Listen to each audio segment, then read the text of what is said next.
you ever found yourself wondering or asking God, how can I press my way through this? Well, in this part one of a two-part interview, my spiritual mother takes my journey starting from a 5-year-old girl to an adult woman to help us with this question. So without further anticipation, let's jump in. To Trueness of the Words, where a show for women that's authentic and vulnerable. I have the privilege today of being your host. I am not the original host, but I have the privilege of being here with my spiritual daughter and the original host of Trueness of the Words, Miss Elenor Fleming. Welcome, daughter, to your own show.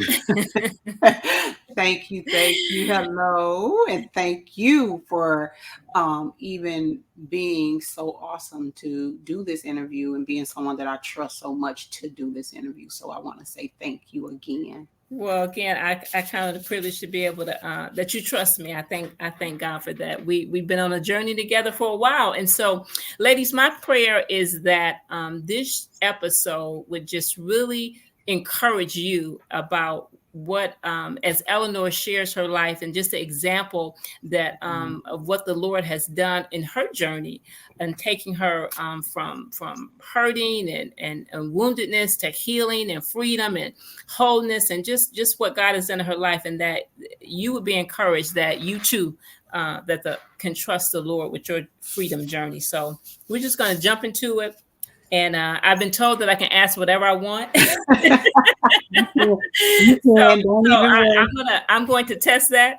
You can. The limit. But I thought we would start off at the beginning where not so much where you and I met, because we kind of knew each other from church before we had this encounter that I'm going to talk about. But in 2016, I was the leader of the women's ministry, and I reached out to Elenor to ask Elenor to join the women's ministry team, and I invited her out to dinner so that we can have a conversation about her joining that team.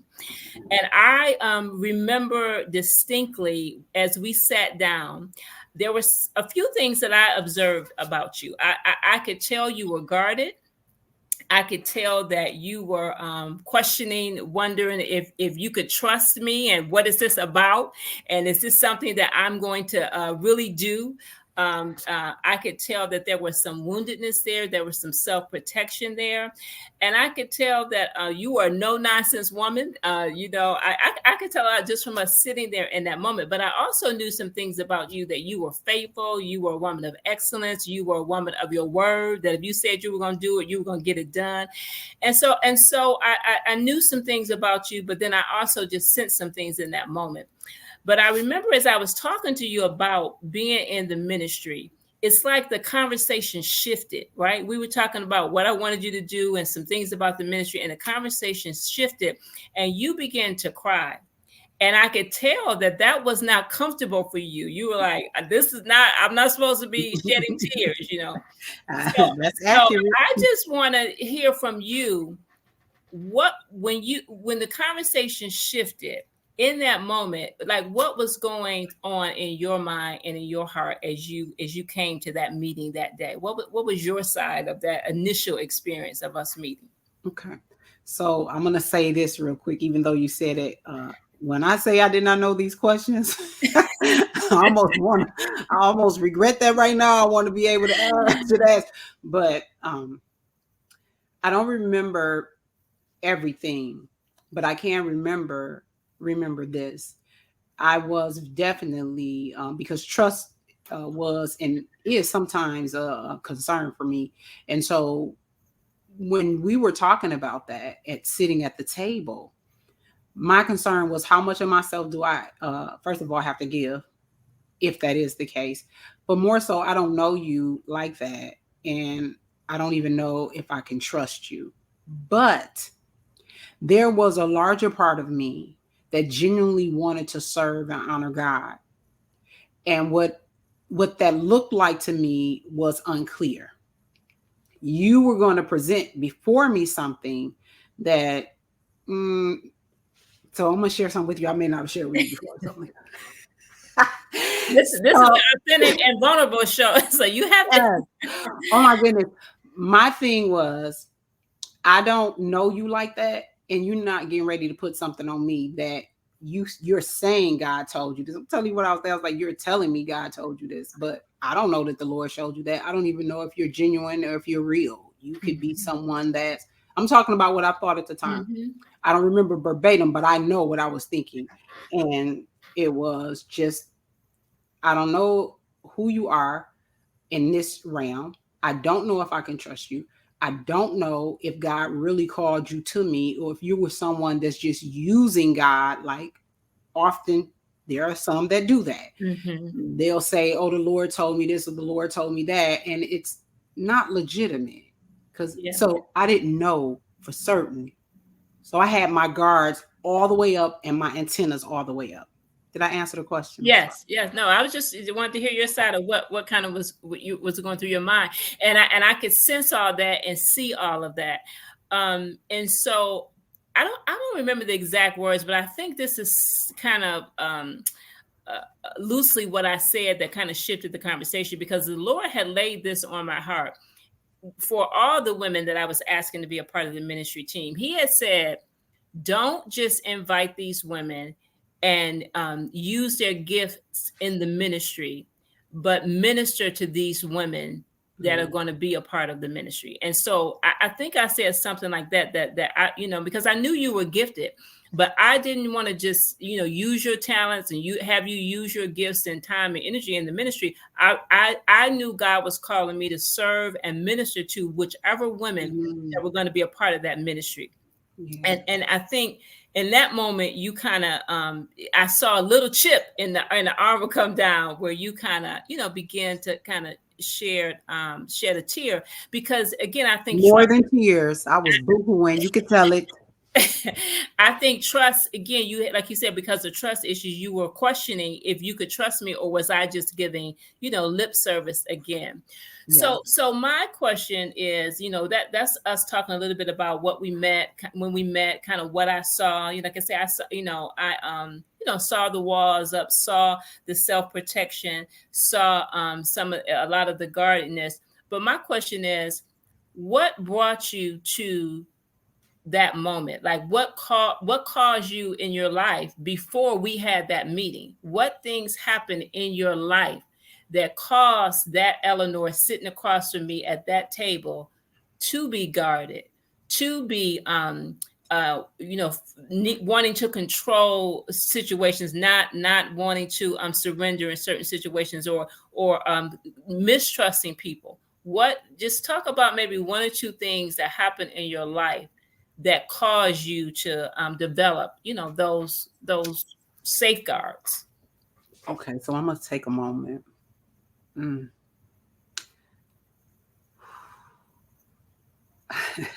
So I knew we would go here. I didn't know how you was gonna. I knew you probably would go here.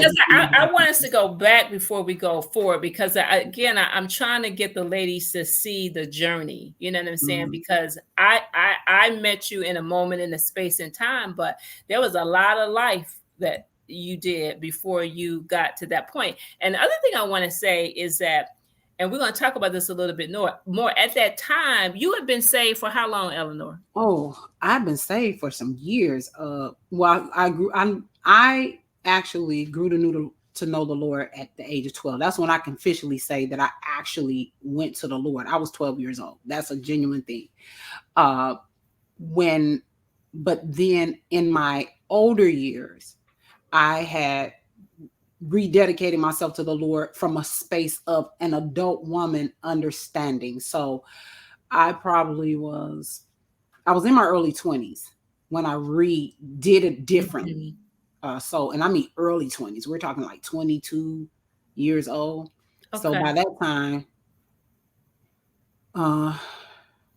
it was over 20 years. It was over 20 years. So you have been saved for over 20 years. So, and I want the women to hear that, because you had been saved, and I knew you loved the Lord. That's the other thing I knew about you. I knew you loved the Lord, and that and you had grown in some things in the Lord. You had studied God's word, and you had grown in some areas. You had been through some discipleship, so you had grown in some areas. But I want to talk about Yeah, we At, talk. I can give it to you. at that moment, just going back, what had caused you, even in spite of those, that relationship with the Lord, what caused you to still have that, kind of that a harder exterior or being guarded? What caused Yeah. that? I'm gonna answer it. It's gonna take a moment for me to answer this. Okay, Okay. so so ladies, bear with me. So my guardedness started from a child, a kindergartner. Um, so and probably and it escalated. I had multiple things that happened and break me off once I'm going in, and then you can dive deeper into each one. But the first one was, it began in kindergarten. I was a 5-year-old little girl trusting everybody. And when I say everybody, we're talking about you trust your parents, you trust your siblings, you trust. And there was something about my life that was a secret that I didn't know at that time. Everybody else around me knew it was a secret. And we're going to talk about that. I could bring that up later, or you can. What was my secret that I didn't know it was a secret until I was 14 years old, that everybody else knew but me. And I found out when I was 14. But so at the time, as a kindergartner, I was sexually abused, and I used to say molested. But one day, as I'm, spending time in the Word of the Lord, and I said, Lord, I wasn't molested, because molestation is someone fondling you, touching you inappropriately. There was a sexual penetration of me at 5 years old from a family member of my father's side of the family, and my father's side that raised me. So, because I was raised, I didn't know at the time, that was the family secret, but I was raised by my father. I say my father because he is my father, but the man that raised me, which is my father to me, he had children, and that were older than my sister and I. So my sister and I have a little sister. Well, she's not little. She's a year and some change younger than me. But he sexually penetrated me, and I remember as a child struggling with that, and I never told anybody because he told me that don't say anything. He was telling me all these things that if you do this, he bribed me with some stuff, and I'm 5, right? So I remember knowing that if Daddy knew that, and I'm not just saying this, at 5 years old, my father was the type of man that I knew that if he knew this happened to me, he would literally probably physically kill. That's not an understatement. This person. And I was 5 and I understood. I'm telling you what I remember then. Okay. I remember being afraid that they were going to take my dad to jail if he did this to this person, this family member. And I didn't want my dad taken from us. So I held that secret for so many years. But then right before I turned, I was 14 years old. But right before I found out that my father wasn't my biological father, or right before that, I was raped. I was literally at 14 raped. And then now I was raped, and I blame myself because my mom was a stickler for, when I'm not home, you don't open the door. And so my sister wasn't home. She had to have been gone with the family member, and I was at home. And she, do not open the door when I'm not here. And my dad was gone as well. And I opened the door, and I let there was a neighborhood boy from the neighborhood. And I'm just being as honest as I can. I think that when we're authentic and we're vulnerable, we have to tell the truth. And I know that I had a crush on this individual. So I opened the door because I had a crush on him, and he's at my door. Never did I know what was going to come into the home. I never knew. I didn't see that. I just didn't. And when he pushed his way in the door, well, he pushed the door open, the front door. He just put out a step back. And so that we're clear with this too, I fought. I literally fought against that. And he just took advantage of the situation. So And he was, so I have, and I'm very careful with this one. And it's not that I'm being untruthful, ladies. I'm not holding anything, but because there are still family members that are close to me, that this is an uncle of theirs. I'm very careful to protect them. Yeah, no, that's wisdom not to give, information So about the person. that was so from that point, and then for a long time, I thought that my body was designed for that. Like I thought my body was designed for that, because why else would a God that we're talking about let that happen to me? And by this time, I had learned the Lord by now and loved the Lord, I thought, at 12, but the way our minds think when we're young, that's why I say young people minds really don't develop. Mm-hmm. At 14, I thought this was something God was letting happen to me, and this is what my body was made for. But he began to do major surgery in my life, and I didn't realize at the time that that's what God was doing, because I became self-protective of myself. And I began to not trust. I didn't know, again, we're talking then, I didn't know that what I was doing was building a larger and larger, taller and taller, a building, I guess, want to say, or wall to self-protect myself from the harm that was coming to me. And I wasn't going to let anybody do that to me ever again. So I became, they used to say, is this, my name growing up was Angie. That's my middle name. And so my family always used to call me Angie. And they would say, is this my Angie or is this the other Angie? Because everybody saw me as like just mean in one moment and not the other. But it wasn't that. I just was self-protecting. And when I finally was able to tell about the person in our family that raped me as a kindergartner, it was because he was getting ready to go to prison. He was brought up on charges for raping a woman, and he was going to jail.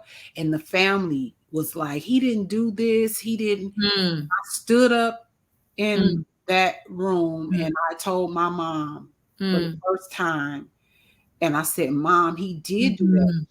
She said to me, don't say that, and this isn't her child. She's just like, this is my father's side of the family. She said, don't say. And I told her, I said, Mom, and I told her what he did to me, and she just embraced me. And she didn't another thing, women that are out there, my mom didn't second guess me.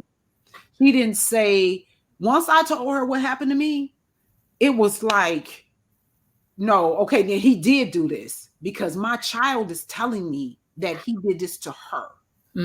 And so that's where it began. So I'll stop to give you a moment. Yeah. That's where it began. Yeah, wow. Well, Elenor, again, that's always hard to share. And I know you shared, some of that story with me before, and it's always still devastating to hear. And so thank you for being vulnerable again. But I know you're going to help some women, because you said so many things that I'm sure women that have been abused think. For example, you said, you blamed yourself. You thought it was your fault because you opened the door. You didn't tell because you were trying to protect other people. Women do that all the time. They're trying to protect other people, so they don't tell. You talked about just holding on to that secret and not telling anybody, about it, but just holding it and internalizing that and just what they did to you. And then the other thing you said that I resonate with this too, when you said you don't call it molestation. I totally agree, because so many times it's like minimizing what happened to you, calling it, molestation. If it's rape, if it, that's different than molestation. So, I'm glad you clarified that for women. And then the other thing you did, we clearly see now the Elenor that I met in that restaurant, where those things came from, right? You talked about, you build a wall of protection, because you had not been protected in that moment. You have been violated. So you built up this wall, this building. You didn't know who you could trust because you didn't had, a couple people that you thought you could trust that violated you. You know what I'm saying? Then you thought that's what your body was designed for, to be physically active with men, outside of marriage. And this again, and you built up this mean exterior, and also even that, wanting to be in control or needing to be in control because you felt somebody taking control of you and abusing you. So you built up all those things. So women, I hope that you hear this, that a lot of times things are in women's lives, just like what you named, walls or sexual promiscuity and being controlling. And these are things that they built up or erected because of abuse or hurt in their life. So those all things were very, very rich. If I can say something too, I do, because it's in my head to say this so I want to say it. My mom and my father, and I want to say my father was not a good husband. He was a horrible husband. He was not good to my mom. So I will not glorify that, because he was not. But a father, he was my father. And they didn't know that this happened. And I think that needs to be stated clearly, because sometimes we have that, where were the parents, right? My mom and dad thought they could trust him. Yeah. Because he's a family member.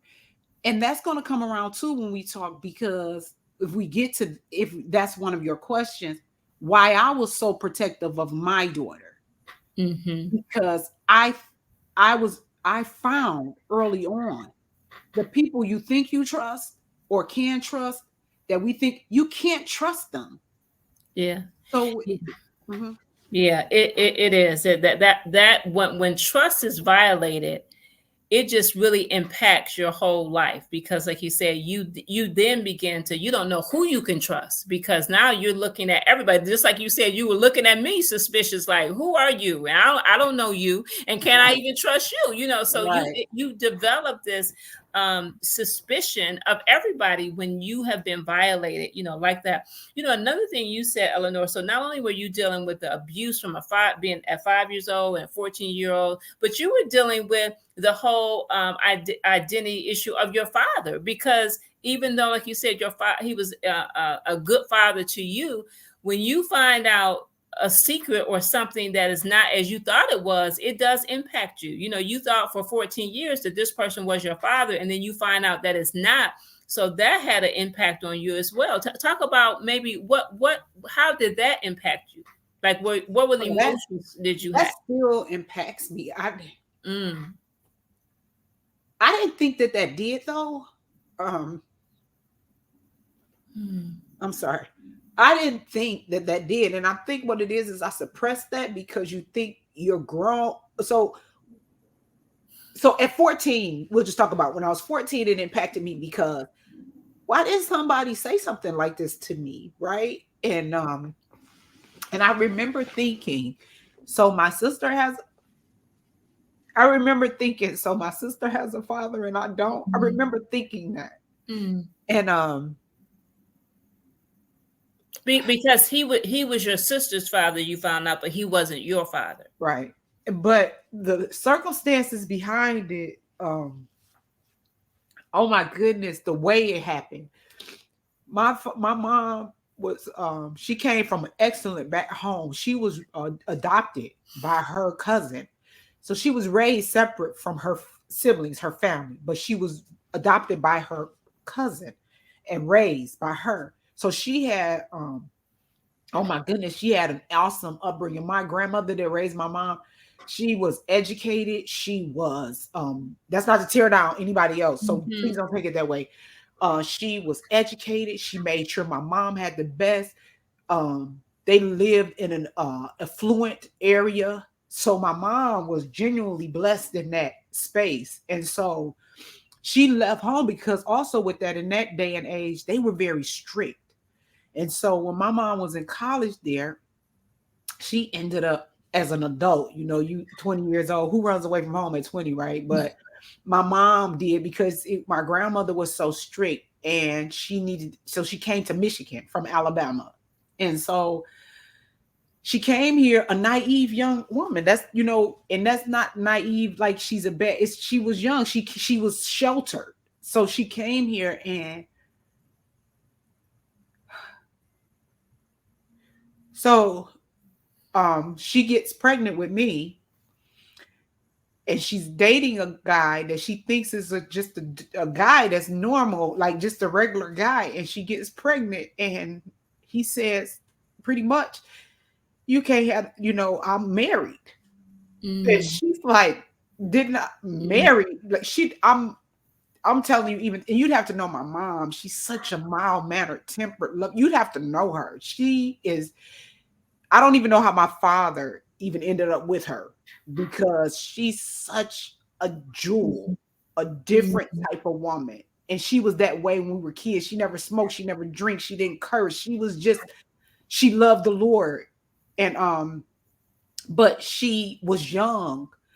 And here you are 20 something with, and this man tells you that he's married. And so that for her immediately severed. And to her, she has to now get rid of me. She can't have me, because now she's concerned, will her mother be disappointed in her? That she left, you know, and then what is she going to do? She can't carry a married man's child. She didn't know the man was married, and she's done with that. And my father that raised me, it was this restaurant. And I know it because as I was growing up, I still would go to it. And it was called Doc's. And that's where everybody would hang out at. And my father knew of the situation. My father that raised me. And he said, I know that you are by yourself and you probably scared, but I'm going to let you come. And he said, why don't you board a room? They used to board rooms back then. And he said, board a room from me. Nothing. I don't want anything from you. Just, you could pay $50 a month. And my mom said she was so scared. She's like, nothing going on. He said nothing. And she said he when she came, he told her, we're going to get you some prenatal care. And I'm telling this story because we need to understand something. I'm here for a reason. That's why I'm saying it. So we'll understand. Somebody, you're on this earth for a reason. So don't think that your living here is in vain. You're for a reason. And so my dad said he's going to get her, my father, he said, I'm going to get you some prenatal care. And she's like, no, I'm going to abort. I can't have this baby. I didn't know this man was married. And he said, no, we don't abort babies. No, you scared. But my sister, she will take her. And well, they didn't know if I was a her or what at the time, but he said she'll take the baby and she'll raise the baby. And my mom said, okay. She agreed, of course, after some conversation, but she agreed. My father, he that raised me, he took her. She said, they both told me prenatal care. She never wanted. He used to pay for it out of his pocket. And finally, she was able to get some insurance. And when she had me, she went into labor with me, and he had her at the hospital. They said he cut a rug because it took me 3 days to get there. But by this time, he's attached. Like, you know, and my aunt came from Ohio. And she came here to get me. And my mom said, she said, I looked at you and she said, I knew I can't let her go. And so there it is. And so, but I took initiative. Now I'm at the time, they told me the story about how it happened. And this is the day before internet and all of that. I found him. I searched. I asked my mom, where did he last work that you know? And I asked all the questions, his name, and I found him. We're talking about now. It took me, I was 15. I found him. And so just to clarify, you found out you had a different father when you were 14, and you actually found that father when you were 15. I did everything. I went, once she told me where he worked all those years ago, 14 years prior to, because she hadn't had a word with him since I was in her stomach. And as far as he knew, I was aborted. But he I found him. And when I searched him out, I asked, did he know who I was? I found on his job, everything. And he said, I do know who you are. And he met me. He was like, I want to meet you. But I found that he was a liar. Like, you're a liar.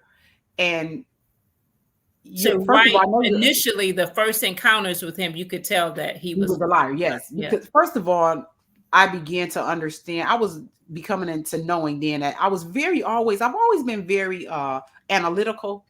So I was very mindful that if you cheated on your wife and lied to my mom, and my mom really didn't know, she didn't know, you lied to her. You're a liar. You're a liar from that point. And then here we are, and I find out I have siblings and things like that. So that was devastating for me. And then I, as an adult woman, I thought that once I was an adult woman that it wouldn't affect me because I shoved all that in. But yes, it hurts because sometimes I feel like I hope my mom never, it's not her. I always want her to know it's not her. And it's not my father that raised me because he passed away 30 years ago, loving me to the very end. I never knew the difference, even after the fact. But sometimes I feel like something is missing. I sometimes feel like a part of me is missing, that I'm someone's secret. I'm someone's secret. And I don't know why. I really didn't think that in all these years. I'm like, well, I'm good. But yeah, my truth is sometimes I feel like I'm somebody's secret. Yeah. Well, again, your vulnerability is going to help somebody else because sometimes we don't allow ourselves to feel what we feel. And obviously you have some emotions, rightly so, about, like you said, feeling like somebody's secret because you grew up, like you said, with secrets. You mentioned a couple of secrets that you grew up with. And so it's understandable that you would have this feeling of, not at that time feeling or feeling like the authentic you. I love the fact that your show is about being authentic and vulnerable because, and we're going to, get to that in the second part, is that it's once you get back connected to Christ that you start to have that authenticity. But right now, and part of your journey, it's just these secrets and abuse, things that have happened to you that you're not feeling like who God created you to be because, people have not treated you as such, and yes. So, yeah. But, what is you said about to your father, I understand now what you say. That is my father, because wow, what honor to that man who took your mom in and just loved on you like that, from the very beginning, and even supported your mom in that. I mean, honor goes to him. Definitely. Now, let me tell you now, I always got to say, I won't take that. Okay, my dad was a piece of work. He was abusive. My father was abusive to my mom. Now, after the years of when we were a little older, I mean, I love him for what he did for me. And he never made me, and he didn't let anybody treat me any differently. But he has some demons. Issues, yeah. Right, because you were abusive to a woman that was nothing but meek and humble. And she genuinely, anybody that can tell you that. She wasn't one way outside and another way on the inside. She was a genuine jewel and humble. Yeah. And so, yeah, definitely. But I hear you. But definitely. Just again, that helps give clarity to, I'm hearing parts of your story that I haven't even heard before. And so that helps give clarity to why you built up the walls and why you you talked about people would say you're mean one time and loving. And that's another thing that I saw in you when I sat across the at the restaurant from you that day. I knew you presented this kind of mean, harsh exterior, but I'm like, there's a heart of gold in there. I knew you were a very loving person, but I knew you had built up this harder exterior again for protection. And it's amazing what we do. I mean, we build up things and we create behaviors, and it's out of self-protection. When things happen to us like what has happened to you, and unfortunately, I'm sure with some of the women that's hearing this, you find yourself being controlling or being angry or being hurt or being having walls up, having a hard time to connect with people or trust people. And it is because of the past and hurt that has happened to you. So I know you are helping some people today to be able to see that those behaviors were created out of self-protection, but praise be to God, right? Yeah. That even in the midst of a rough, hard, abusive starts and secrets and a life that is traumatic, God can still resurrect that, and He can still use us and heal us and create new creatures, create us to be new creatures, and that's where when I came into your life, God was I knew you had brought a lot to that moment, but God had you on the path of showing you the new creature you were in Christ. But we know even in that, you have to be able to trust God. And that's another thing I want to say about when you are abused or hurt and you have mistrust of people, usually there's a mistrust of God too. Because we don't even know if we can trust God, because I think you even said that about, talk about that a little bit, about how not only did you mistrust people, but it's interesting because at the same time we love God and we believe that, that God is good. We're afraid and don't know if we can trust Him. It's like this back and forth battle. Talk about that a little bit, because I think women struggle with that who have been hurt. Oh my goodness. How do I put this here? So God was definitely on my radar. I'm trying to say it because I asked the question, what kind of God lets these things happen to a child? What kind of God, when a child, I'm talking about what I said, what kind of God, once I say I love the Lord, I want to serve Him, He then lets me get raped. What kind of God allows different acts of family members to come upon us? What kind of God allows? So I started having all these crazy type of questions. And I say they're crazy now because genuinely they were crazy, because God is with us at all times. And it's the enemy, it's the world that we live in. That's the evilness of it all. And yes, I think we talked about this when I was interviewing with you. And I used to be like, okay, I need you to get hold of some of these people. I need me to be on the favor side of this and let the world see that. So yes, I had some anger for the Lord. I was frustrated with God. I cannot say that I can honestly say I never got to a point that I didn't believe in God. I never got to that point. And I can say never with that. I was flustered and hurt and mad, but even in my anger, I would be praying to the very God that I'm mad at. I always talk about the basket moment. I talk about that a lot because I remember being in a season of my life. It was hard. And I'm like, God, where are you? What do you do? I'm saying this one, where are you? And I kicked the basket down the hallway. Because it's just what I call the basket moment, because I kicked that basket all the way down the hallway. And then I come back, I swarm down the hall in my home. I go to my walk-in closet and I get in there and I start praying to Him.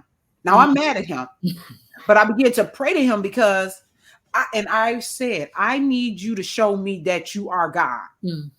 So I'm talking to this God that I call myself angry with. So yes, I struggled. Yes, I second guessed Him. Yes, I wanted to walk away from Him many times and could not. Yes, I've had many areas of my life where I wasn't praying down on my knees because I just couldn't formulate the words. I was in dry seasons of my life where this can't continue to go on this way. So the answer is yes, I have had dry seasons. I have second guessed God. I have questioned him. I have wanted to walk away from him. Like I said, I've had those seasons where I just wasn't even spending no time with him, but I didn't stop believing he was God, if that makes sense. No, it does, because I've seen that in you the whole time I've known you. No, come what may, I always knew you loved the Lord, and that you were gonna, in back before him no matter what happens. It's like, it's like Peter said, where else do we have to go? Where else can we go? Yes. He's the one that has salvation and the truth of life. So where else can we go? And I always saw that in you, that you had this love for the Lord. But one of the things is that, as we talk about, that's where you were, and you said a word that I want to come back to. You said stuffed, right? You stuffed it down, and you also talked about how you didn't think it was affecting you as an adult, and that is so powerful, because so many people think their past is the past, right? It's like, that happened. I didn't grow up with my father.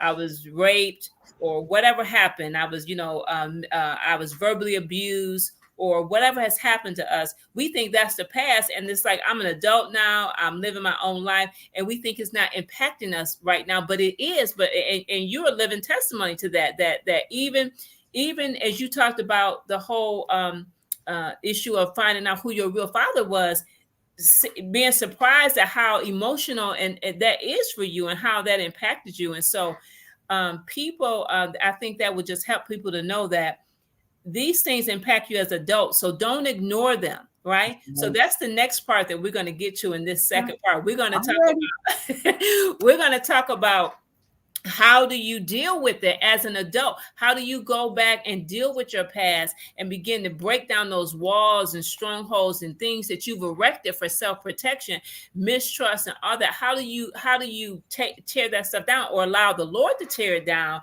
and heal you? How does that happen? Because it is a process. It is not easy. It is hard work, but it's doable. It is a journey that other women can walk through, just as you did. And so that's the part, that's what we're going to cover about in this next part. Okay. Well, let me say this. You first must want to overcome. There has to be a part of you that wants to. I don't care who's walking with you, discipling you, love you. It doesn't matter if there's not a part of you that wants to. So I have to first say there has to be a want. That's one. And that want includes, because if you're wanting it, that means you have some type of faith that there's something, some hope that God is somewhere in the midst of this, even if it's a little bit. So those are important. Wanting to and having a little bit, that's in there. Now let me move forward. For me, I was afraid to allow my guard to come down, in fear of what we've already talked about, what I could be hurt, somebody could mistreat me or misuse me, because I'd already had this self-protection mode. But we need somebody that will genuinely walk with us. So for me, I said it before, I was blessed to have my mom to be able to always keep a foundation of the Lord in our life, right? So that was very powerful and key for me to even get to a space where now I have, and I've been through with discipleship before. So that's not to tear anybody. I always want to say that I'm not disregarding anyone else, but the encounter that God gave me with you was, it just blew the top off, if I could say it that way. So we have to have someone that will genuinely walk with us to maturity. And you were that for me. So it started with me being okay with wanting it. God had already started the work. You came to me, the want was there. You didn't know a want was in me. You were just coming in obedience of God. So God had already began the work. So we have to be okay with letting someone walk with us and being held accountable for what it is that we are doing in our lives, so that we can change, so that we can be different, so that we can walk in the goodness of what God has for us. So it calls for someone that loves us to be with us and walking with us. And I want to say this: if you've been hurt and wounded, we're not going to even get to the deepness of some of the stuff that I've had to deal with in life. But I mean, we might, I don't know what your questions are, but you don't think you could do it yourself. I'm telling you, you cannot. I remember telling myself, I can do what I need to do for me. I don't need somebody else to do it for me, right? And I remember those types of words coming out of my mouth. I remember that if I pray it away, it'll go away. I remember, quoting the scripture as we do, and we use it to benefit us in the moment. Like, oh, this is what God's words say. Just like when we say, he said, asking it should be given unto us. Pressed down, shaking together, running over with good measure, pouring into our bosom, right? We say that, but he's talking about, he's not, any and everybody, you're not getting that. He said, it's when we're doing his will. So the word of God, we can't do it by ourselves. There was a message you gave about 2 is better than 1. I remember sitting there like, I'm good with the 1, right? I'm like, I'm good, but even in that, God has shown me that 2 is better than 1. So we have to trust somebody and let someone walk with us. Yes. We just do. Yes. Well, we're going to start again this next half and talk about that journey. And I think what you just said is so key about having somebody walk with you, because it is a journey, and we all have blind spots. Mm-hmm. And it's just too hard and painful to walk the journey alone. And we have an enemy that is out to try to deceive us and to distort things. So you need, and also you have to remember, when you're hurt and wounded, you're looking at things from a wounded perspective. You're looking at things from a place of pain and hurt. And so you need somebody to help you see clearer, that is looking at the situation that is not wounded and hurt, that can help you to get clarity. Mm-hmm. And so that's why it's just not good to go on this journey alone for several reasons. But I want to talk about the journey, because this is again, the second part. The first part, we talked about what got you there, where the pain come from, where the anger come from, the self-protection, where did all that come from? And you talked about some very real traumatic things that happen. So now we're going to talk about the journey of healing, the journey of freedom, right? And so, and having somebody walk that with you. And again, God gave me that privilege. And I shared this with you before, and I'll share it, on here. I know without a doubt that the Lord clearly deposited like this unconditional love in me for you. It was for you. It had nothing to do with me. It was for you, because he knew you needed that. I was just a vessel, right? And you mentioned about, other people have discipled you. And again, it is a journey. The scripture talks about one man plants, another man waters, but God gives the increase. And so God used many people in your life to plant seeds, to water you, and just use me as one to water as well. And so, but it is him that gives the increase. It is him that does the delivering and the healing, because only he can. No man can't do that. But I was honored to walk with you on that journey. And so I just want to talk a little bit about some of the things that we did. And so I'm going to share a little bit about what it looked like. And then you can talk about from your perspective about, because one of the things I want women to understand and get is that it is not easy. It's doable, but it is not easy. But you have to be diligent. You have to be prayerful. That's another reason why you need somebody walking with you, because you need somebody interceding and praying over you on a regular basis, right? And one of the things I saw in you from the very, so we went from the restaurant till we started doing women's ministry together, right? And then when I saw, and I knew God wanted me to minister to you and to use me to minister to you. And so I said, Elenor, are you going to go on this journey with me? I'll go with you, but are you willing to go? And you said you were willing to go. And that's what I love about you. You're a woman of your word, that you kept that. And so we did several things. We started meeting weekly together. We had many days of tears on my couch praying, and you just sharing your story with me. I asked you to go to counseling. You did 12 weeks of counseling. For after counseling, I asked you to go to an inner healing group. You did 12 more weeks of inner healing. And so I want people to hear this so they know it's not just like, oh, you go to counseling the 1 or 2 times and then it's it. This was a journey and a process over years. So I want you to talk about those experiences and what each of them did. You had counseling, you had the inner healing group, you had the times of us counseling and walking and talking together on my couch. All that. And then also, I think even the women's ministry itself was a place that God used to stretch you and grow you and heal you in some areas. So talk about those 4 different things and just, what did you get? What did God do with each of them? What did God do in you with each of those? Okay, so let's start with the ministry. So I can talk real candid about that. I was like, I'm over this. I said, this is too much. I said, I'm gonna have to do what? You want me to go where? This literally was, I'm like, but I would still, so I'm saying it that way, but then I could come back to a seriousness and tell you, but then I would just be wrapped into God because I knew I wanted that with him. I just didn't, and I'm gonna say this, ladies, because I think this is gonna help somebody. I just didn't want in the beginning to nobody to require anything of me and infringe upon my time. And because I didn't want someone infringing upon my time, and then it was like, okay, so which one is it? You're going to be obedient, or are you concerned about your time? And so, and it was in my conversations with you that helped me to understand better, because I'm good with saying no.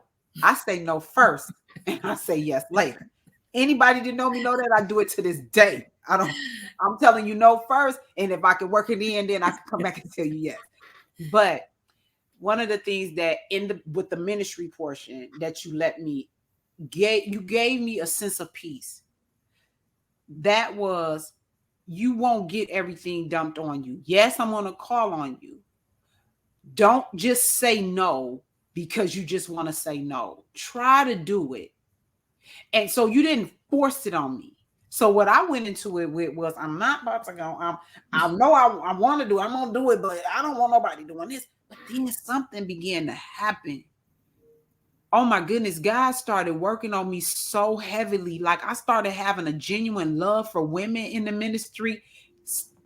Okay, and I know it sounds like I'm keeping laughter going in the way to keep this, but to say to you all, I was telling God, I don't want to deal with them. I was saying that. I was saying, God, I don't want these women. What? They catty. They always gossiping. They have something to say. Not necessarily our ministry, but I'm saying women. I'm not trying to be bothered with them. And so I'm saying this to God. He probably was up in heaven like this one. So, but I kept having a love more and more and more for them. And I'm dealing just first with the ministry one. We have 4. So I'll do the ministry one first. And one of the most rewarding things for me was when you had me. I have that picture of us on my wall upstairs. I'm in my basement, everybody. So I have it on my wall, and it is where you had me speak. And my daughter at the time was pregnant with my second grandbaby, my grandson Josiah. And you couldn't have told me that our journey hadn't, like the hard part of our journey hadn't ended. I thought that was like our hard part of our journey had ended, but my grandson is 5 now and still a hard journey. But you had me say something that day, and I felt then, I knew, I can tell you, I knew right then and there. I said, God, this is different. This is different. I'm different now. Whatever is coming, I'm different. I just didn't know what the different meant, but I knew I was different. So I was so grateful that I submitted to that. And I was so grateful that I had you to walk with me and to love me.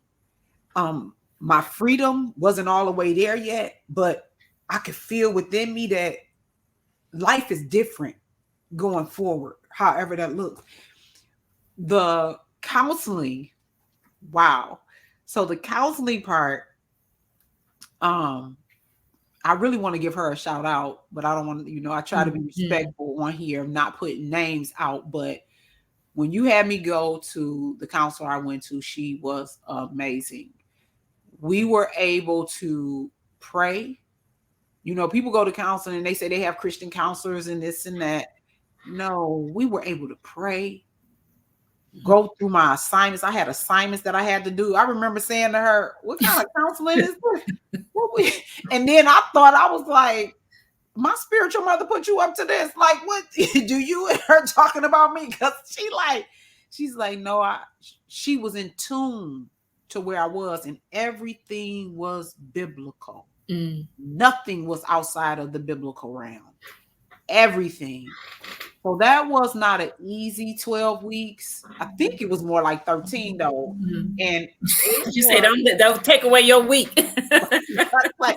And I was consistent. That's another thing, ladies. I didn't make excuses not to go. And I want to say this part. Some people talk about, I'm going to tell you how committed I was to God. I had to pay for that out of my pocket. Wasn't no insurance paying for that.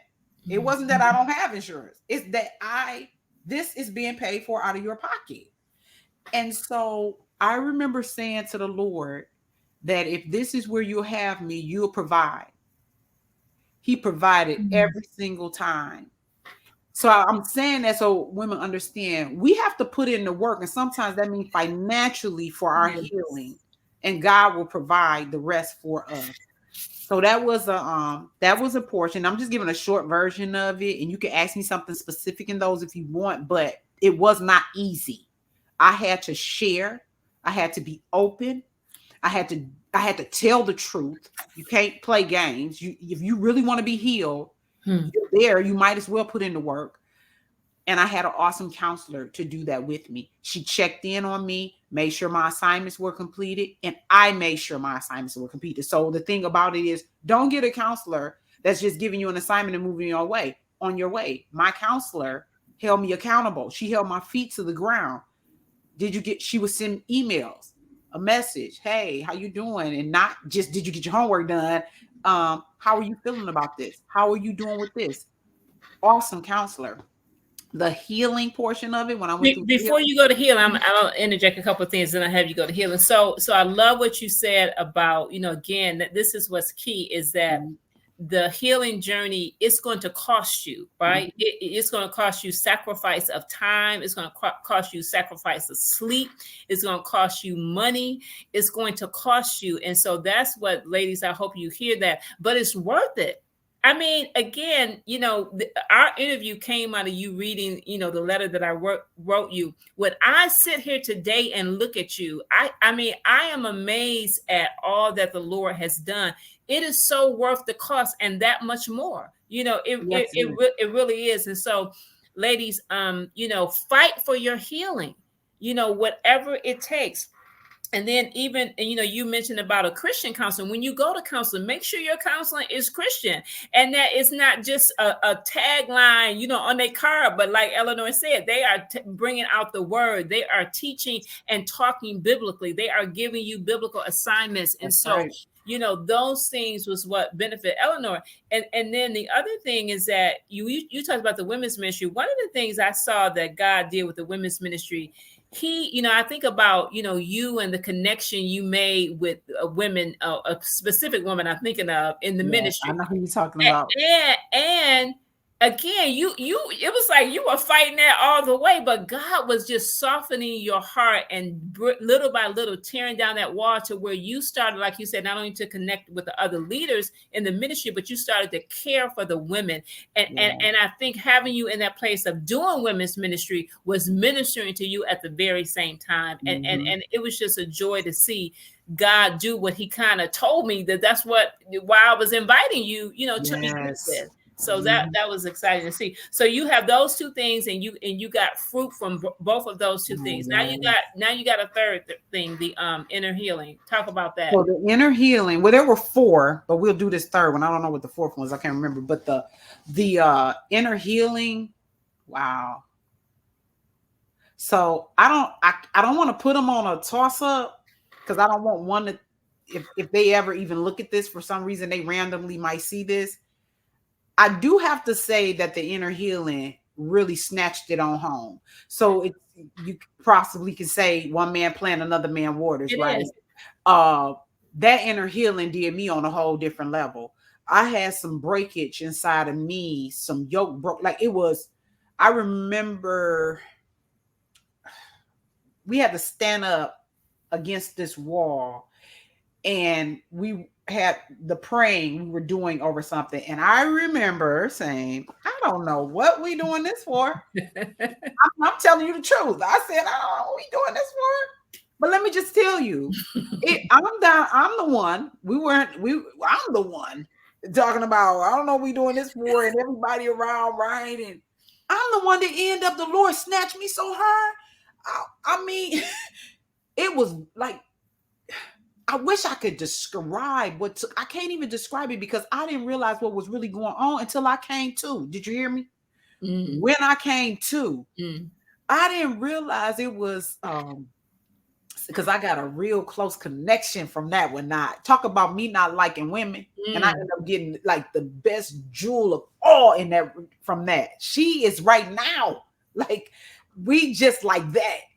But she was the one that told me after the fact that she said, oh my goodness, she was like, the Lord was really working some things out of you, because I literally lost any thought process of what was going on around me. Mm-hmm. Literally, it was a work in the spirit that was going on. Yes, I'm talking about when I came to realization in that moment, they were holding me on the floor.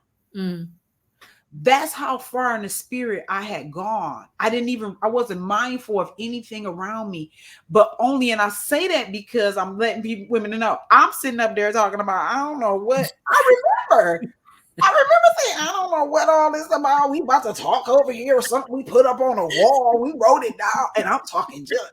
Lord said, I guess the Lord said, I got your number. Right. But the thing about the inner, just to even with that's just a snippet of what that was, so that women will understand. We had to do an assignment, and the assignment was we wrote on there, and it was like a split. You know how we do when we marry? What's the good? What's the bad? Do I keep them? Do I let them go? We got this, do the pros and the cons. Well, we had to do this list, and it was about things in our life, and like things that were painful, things that were, that brought us joy, the different things. And when you're writing them, and they end up in places, right? And so then there are things that she had, the leader of this group had in place, that we had to circle certain stuff. And I remember shame being up there. I remember that. I remember the hurt. Like, these are words that were up there. And it began to bring, and you have to, in the moment, think about what's the first thing that comes to your mind? And we hear people do that. They play that game. Not that she was playing. People had that game. They say, I'll say something. You think the first thing to come to mind, you say it, right? And we were getting what was the purpose of that was to bring up our healing, so that we could get it out of us, get to a place of healing. And that was one of the best. I don't want to call it an activity, because that's not, it's, I wish I could have a better word. We did things that we prayed for each other. We had to speak. Then we had a signed prayer partner. Oh, now that's the one, where she ended up, that connected us. The work had to be done. She worked with us individually, even though we were in a group. We had assignments that we had to do. We had to be honest. We had to be honest if we were angry with the Lord. We had to if we self-protected, we need to speak. We had to speak on those things. We talked about anything from finances to this. What are the wounds? What hurt us? What do we wish could have been done? Giving love letters unto the Lord. All of this we had to do, and we had to do it all in unison of studying the Word of God. So none of this was just somebody had us in a room. We're doing this here, and then when we leave, and there were some days like it was chilly in the basement sometime, and then she put the little heater on, right? But the reason why I bring up the heater is because it was almost like the ambiance of the room, like the Lord was there. She had these things that she would light to set the atmosphere. And we're not talking about no cadence, and I'm talking about we're here to draw near to the Lord. We studied the Word together. We talked. We shared. I mean, it was just so. The reason why I'm saying all that is because the counseling was phenomenal. I would go do that. If I had to do all over again, I would probably give it more of myself than I did in all of it. But that healing, yeah, a lot of women need to have that. Oh yeah, definitely. So a couple of things, and this is the thing that I want women to hear, is that's why it's a journey, and God uses all the different pieces and all the different parts, and sometimes he knows that you need to have one thing happen before you're open even to the next. You know what I'm saying? Sometimes to even be open to counseling, he has to do some things in you, and then to be open to inner healing. You know, if he had just jumped to Elenor, I want you to go to inner healing, you may have been like, what inner healing, what's that? I'm not going to that. But so it is a journey, like you said, not giving any weightiness to one or the other. God uses all of it, and it's just different things that he does with each of them. That's why it's interesting to hear from you about how God used each of those in your life. But a couple of things that you said that I just want to bring out. You talked about the very activity that you did not want to do is what God used. So ladies, I hope you hear that, because in the natural, you will be thinking, this is a waste of my time. I'm not doing that. Why am I doing this? This doesn't make any sense. And so when you find yourself thinking that or resisting something, that may be the very thing that the Lord is trying to use for your healing. And that's what the enemy is trying to get you to not go, or not take the class, or not get with the group, or not go to counseling, because he knows that's the thing that God is going to use to heal you. So you see that happened to Elenor. Even in the moment, she's questioning, like, what is this? What is this about? This, and so know that. And then not only that, she talked about the blessing of a person that came out of there. God gave her a friend and prayer partner.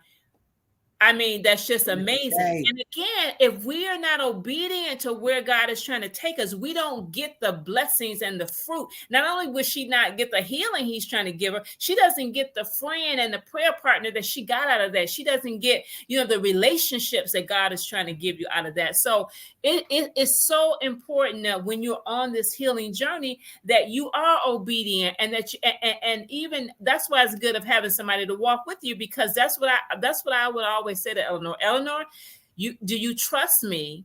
I'm going to ask you to do some things, and I need you to do them. Even if you and I remember, and one thing I knew is that, and this is the part I want you to talk about now, because I had to first gain your trust. And the fourth thing that I said that you said what was the fourth one? It was our times on the couch together. When you would come over and we would just have, because remember, that's what started first. So the order of how this went is that we met weekly and just spending time talking on the couch together. Then she went to counseling for 12 weeks. Then she went to inner healing for 12 weeks. I missed a step up. The ministry happened kind of before, during the same time we were talking on the couch. We were involved in ministry together too. But that's the fourth thing. So just talk a little bit about that, because I think that kind of prepared you for counseling and where we were able to build some trust. Well, I want to first say the trust. Let me talk about your trust first. You trusted me enough already because God had given you a trust for me before I could even know I probably was trustworthy enough for you to put me in such a role as you did. because you didn't have, but you already had a trust in knowing that God had called you to deal with me on this level. So I want to first say that that's important, because so often people would just throw you in something or do this, but you have been seeking the Lord and was ready to do whatever he had for you to do where I was concerned. So I want to say that. Secondly, I wrote here on the couch, you open your door to me. Now, no, I wasn't some ratchet, nothing. I thank God for that. I'm somebody that I'm real, they call me funny acting, right? Because I got a certain way I'm going to do things. I don't break laws. I don't break rules. I never have. I'm legit all the way around. So I try to, that we live by the rule type of thing, right? But I say that to say you open your door to me and you didn't have to. You could have said, I'm going to walk with you, but we're going to meet at the restaurant. We're going to meet, because a lot of people do that. It's like, we're going to meet at the restaurant. We're going to go here. I see that. But you set up an intimate setting for me to be comfortable, so that whenever we communicate, hear me, ladies, she made sure I knew that our communication was between she and I. Even when her husband, there were times when her husband would be at home every blue moon. One thing this I need to say, and this is probably a little off topic, but women need to know this. He would literally go in the basement or far away in a room and shut a door to make sure he was out of earshot of anything. So he would know that I would know that I was comfortable. I could be comfortable knowing even if he's in the home. I watched him leave his home several times when he didn't have to go out, go get a cup of coffee, whatever. Just who leaves their home just to make sure a stranger in their home is comfortable? That's supporting not only his wife in this ministry, that's having love and support for the individual that he doesn't even know, because he's sensitive to what God is doing. So I definitely have to give him, I don't even know if I ever told you that. That's something that I saw and I knew. So I want to say that. So thank you for that. But sitting time on the sofa, we talked about everything. We talked from my daughter to my childhood. We talked about my distrust, my likes, my dislikes. Reprimanded me. You would hold me accountable, genuinely hold me accountable. You were stern at times with me. I remember one time you looked at me like with a straight face, and I'm like, okay, is she mad? And I could tell you were a little bothered with me, like, no, you're gonna stop this. Like, so, and it was out of love, and it wasn't what it was is that I was saying, well, I don't want to do that. And meaning like, okay, if I want you to do 3 things over here, I want you to think about which one you want to do. I don't want to do neither 3, right? These are beginning stages, but I still would do what was asked of me. But it was like, you just always dealt with me with a loving, stern hand. And we had so many, not just conversations. And I want to say this too, because it's coming up and I think it needs to be said. We weren't just sitting around kicking the breeze and there was nothing gained from it. I wouldn't be sitting here before you now, even doing this or any of this, just if you had not been genuine in what you were doing. We studied the word, and that's a key. If women, if you're listening, everything you're hearing me say that's connected to her and I, my spiritual mother relationship and I, it was based on the foundation of the word of God. One thing she's not let happen is us get away from God. I don't care if we're just somewhere running to grab and have lunch or brunch. We need to bring God into perspective of our conversation, and it goes from there because the center is always him. But on the sofa was a lot of tears. I had a lot of joys too, though. On your sofa, you didn't just deal with me. You brought my daughter into your home to try to mend us. You didn't have to do that. That wasn't a part of it. You did it. You reached out to my daughter when you didn't have to. outside of me. There were times where I felt like, okay, no, this needs to get done. And you and me clash because I felt like, no, this needs to be shut down where she's concerned or this. But even in that, you didn't, it came from a place of love. Everything you did came from a place of love. So I do want to say that you didn't just open yourself to me. You took on your sofa, and I know this isn't about you, but in a way, that's the only way I can describe how it affected me, because you went beyond what discipleship is. I think I said this in the interview I did with you, or to you, and that is, I really believe I was probably the hardest one that you had, and because I came with so much hurt, pain, and baggage.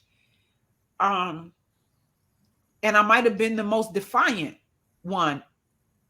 But I think in that, I think I got the hardest prayers from you for that. And that brings emotion to me because I do that now for women. And I didn't know how to do that before. And so it brings that emotion to me because now I want women in on my sofa because I know that's the intimate place that they can feel safe. Yeah. That's where I felt safe. Yeah. And I always think of those times as you were talking. I think of those with our time on the couch. I think how the Lord was using that was just to use me to pour unconditional love in you, and also to accept you, to know that you were accepted and that you were loved and that you were not judged, and to get rid of the shame that probably was in you, some of the shame that was in you from things that had happened to you, to let you know that you were loved unconditionally, no matter what had happened to you, what you had done, all of that. And I remember just real sweet, intimate times of loving you on that couch. I remember she named the love couch sessions. That's real, because you loved me to, when you say love me to freedom, this is not I can't describe that. None of this is a game or a joke. I think that really needs to be said, because I went through a lot and I still have a lot that I sit in. And so you genuinely love me to freedom. And I think about that when you would say to me, do you want to get to the other side of this? You know, it's another side to this. It's love, it's beauty, it's joy, it's things. And that sat with me, because what that did was gave me a line. I'm on this side of that line, but there's something of beauty on the other side. It doesn't mean that it's going to be completely perfect, but it's different from where I am. And the only way you're going to get there is if you do the work. Yes. And you said that to me. So, and that resonated with me. Yeah. And the work is hard. And, definitely, like I said, and you did the work, and you're continuing to do the work, and God continues to, you continue to see fruit in your life because of the work that you're doing. And, even, I think about the comment you made, and I think this may be a good place for us to pause until we get to the next time. But I think about the comment you made about when you gave that talk at the women's ministry, and about Brescia. You and Brescia had got reconciled, and you thought that, okay, Lord, we're on the other side of it, right? And you guys made some progress in that moment. You made some progress in your heart. I think Brescia made some progress. You made some progress, and we think, okay, this is it. But that wasn't it, right? We know, and I know this is still hard and painful for you, that there were setbacks, there were breaches in the relationship again. And so the next time we talk, I want us to talk about that. I want us to talk about, the setbacks that happened and what that did to, or tried to do to your heart again, because how the enemy tried to use that to bring up some of those old self-protecting behavior patterns again, tried to get you to erect that wall back up. I started to see a few bricks coming out. I was like, no, Jesus, we can't build no walls back up. We didn't tear them down.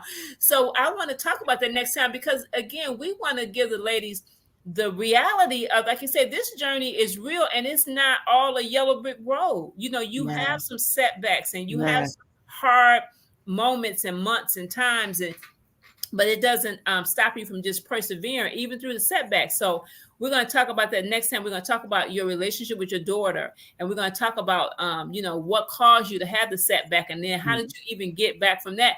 And the beauty of that is, even what I saw is that even you bore a lot of fruit before that setback, but then you had that setback, and then you bore even more fruit. I mean, God did an even greater work on you, and that's what God does with our trials. He says that who if you bear fruit, He prunes you so that you bear more fruit. And I saw that happening to you, and you are bearing some fruit in your life, and this show podcast is just one of them. So I would say let's just wrap up this session with whatever final comments you want to say to the ladies about the journey before your setback, where you are. What do you want to say to the ladies about the journey that we've been on this last 60 minutes or so? Okay, well, first of all, we can do a little. We got through the first part, right? That wasn't so bad. I didn't cry as bad as I thought I might do, right? Okay, so. But no, I am, ladies.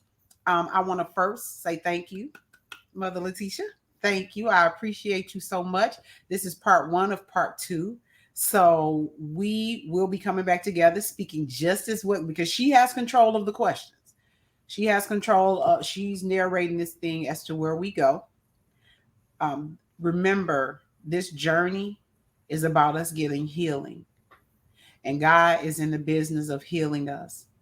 We have to trust Him, know that He is God, and know that regardless of the things that come up against us, He is. My truth. I'm honored that God has placed this before me, and I'm looking forward to all that He alone will do by way of healing for so many women, including myself.